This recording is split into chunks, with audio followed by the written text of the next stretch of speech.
So let's just take a moment and sketch out the flow of this application just to build a skeleton, as we always do. So we'll have a main method, and we'll do something here. And of course, we'll use the live template from main to call it down here, like so, from PyCharm. And then the next thing we want to do, of course, is going to say define print header. What we need to do is ask the user, hey, what directory subtree do you want to search?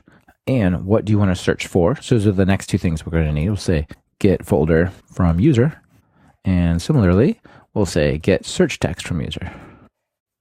Then let's just define a search file method here, and we'll figure out the parameters in a minute. Okay, a little reformat, so we're all good via pep8, and let's start writing this. So print header, you guys know this. This is old hat by now, so we'll just fly through it.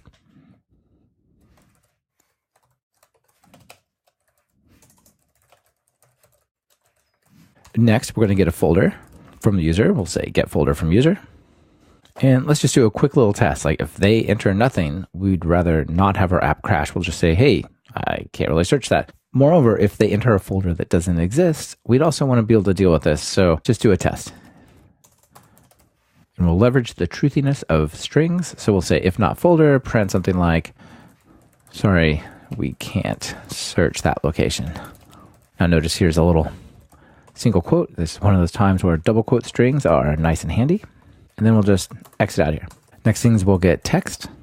We'll say get the text from the user, and basically exactly the same deal here.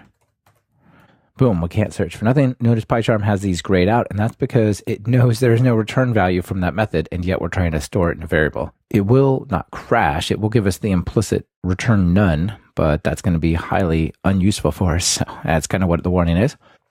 Now, finally, we're going to do something like search file, and over here, we'll say we want to search the folder and the text.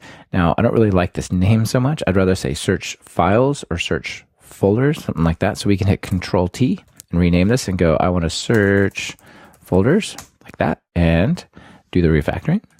And down here, and if there was 100 files all potentially leveraging this and doc strings leveraging it and so on, all that would have been fixed.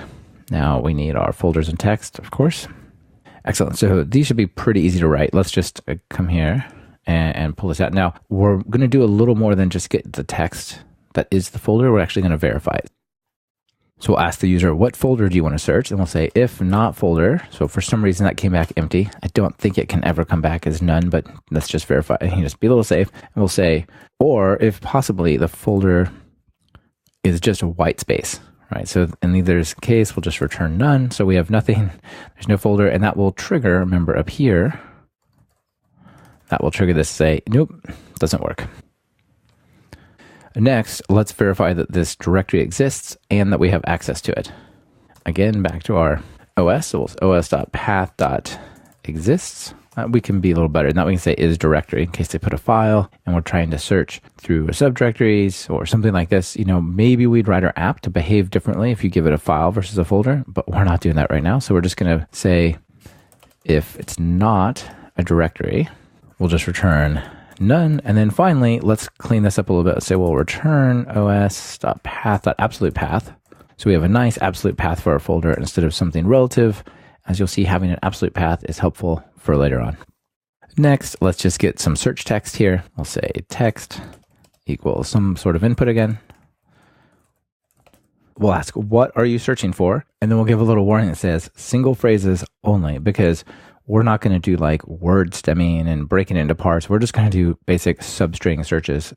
That's an interesting app to write, but it's not the focus that we're really trying to get here. So we'll just return text. All right, looks like things are going pretty well here. Now let's just finally do this and just do a little print statement just to show everything's hanging together. Print would search this place for that. All right, so let's run it really quick. Let's just search the current directory. Ooh, it looks like I made a mistake. Let's see here, not folder. Ooh, that should be or not strip. Okay, perfect. Okay, let's try again. I want to search the current location, and I'm searching for the word cats. So we would search /user screencaster desktop 08 for cats. Perfect. So we have kind of all this parts about like user input and everything completely done. And now it's just a matter of implementing the search method.